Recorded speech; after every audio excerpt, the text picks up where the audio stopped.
Going Places is a short story by A.R. Barton. This coming-of-age tale is set in 20th century Ireland and is told from the third-person point of view. Don't forget to share and subscribe. The story begins with Sophie, a teenager, escaping her dull home life through lively imagination. One day after school, she shares her dreams of owning a boutique or becoming an actress with her friend Janzi, who dismisses her ambitions as unrealistic and advises her to be more practical.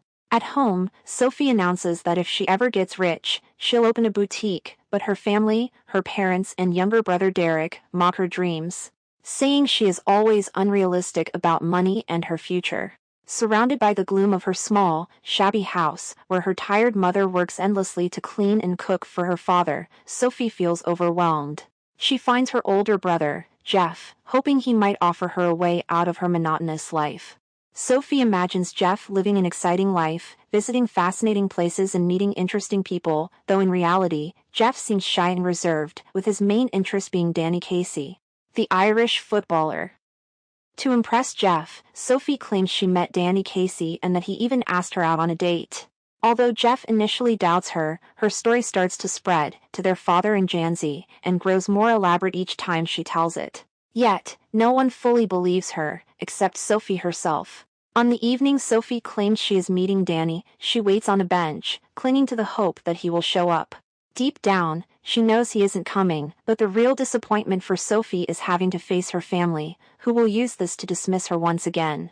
They've always doubted her, she thinks, and there seems to be no way to change that. As she walks back to her bleak reality, Sophie notices her father's bicycle outside a pub and retreats into her imagination once more. She pictures Danny Casey scoring a goal in front of a cheering crowd, seeing him as someone small and ordinary like herself, yet capable of greatness in her fantasies. Now let's discuss Barton's Going Places. In Going Places, Sophie has giant, idealistic dreams. She wants to open a boutique or become an actress and even tells her brother Jeff that she met the famous footballer, who supposedly asked her on a date. Her brother and father doubt her story, and her best friend Janzi tries to make her face reality, but Sophie clings to her fantasies. She believes in them so much that she waits for Danny Casey one evening and feels heartbroken when he doesn't show up. This moment shows the danger of living in a fantasy world. Eventually, reality can't be avoided, and Sophie may have to face more disappointments as she grows up. However, the story doesn't simply criticize Sophie's daydreams.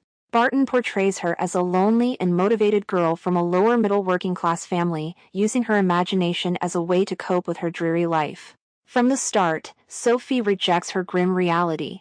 When she talks about owning a boutique, her friend Janzi points out the practical difficulties, like needing money and experience, but Sophie brushes these off, saying she could become an actress or fashion designer to support her boutique. Janzi, knowing they're both destined to work in a biscuit factory, tries to make Sophie be sensible. Her family also dismisses her dreams. Her father, mother, and younger brother seem annoyed by her talk of success. Sophie's fantasies aren't just naive hopes but a deliberate way to resist the life she feels trapped in. This resistance is clear when she invents the story of meeting Danny Casey. She may have done it to impress Jeff, whom she imagines as living a more exciting life than her own.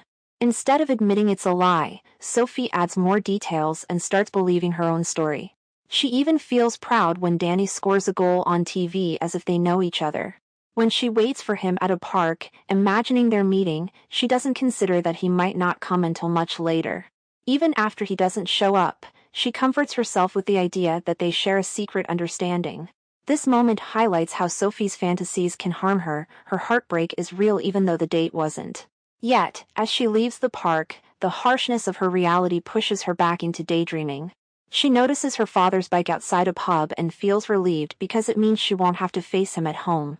Her family, instead of offering comfort, often adds to her misery.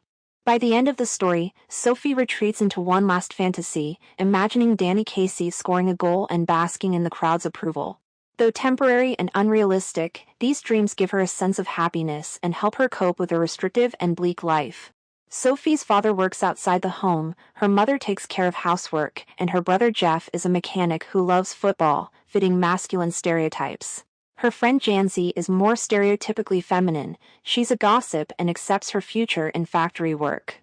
Sophie, however, is interested in fashion and acting, showing creativity and independence. But because she has no female role model, Sophie struggles to imagine a future for herself. Instead, she projects her dreams onto Danny Casey, a man, because her ambitions seem more acceptable when tied to him.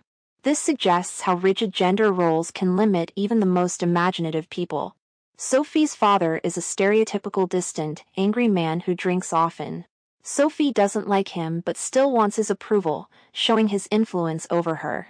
She also sees her brother Jeff as a symbol of freedom. She imagines him riding a motorcycle in shining black leathers, meeting interesting people, and living an exciting life, things she associates with being male. On the other hand, the women in Sophie's life seem restricted. Her mother is stuck doing housework, and her best friend Janzi doesn't believe they have many options for the future.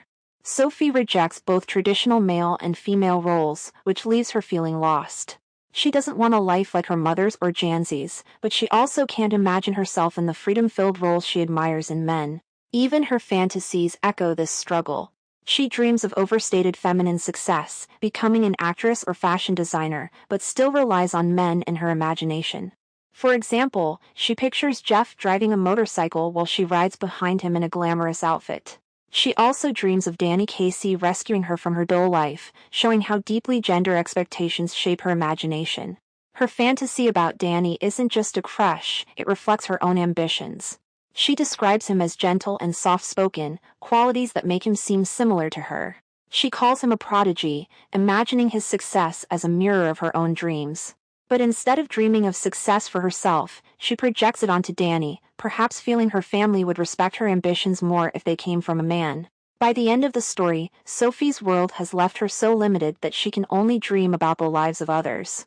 Her final fantasy of Danny scoring a goal represents her own desire to be successful and admired. But because of the rigid expectations in her society, she can't imagine achieving this as herself. Hope you like and subscribe for more videos.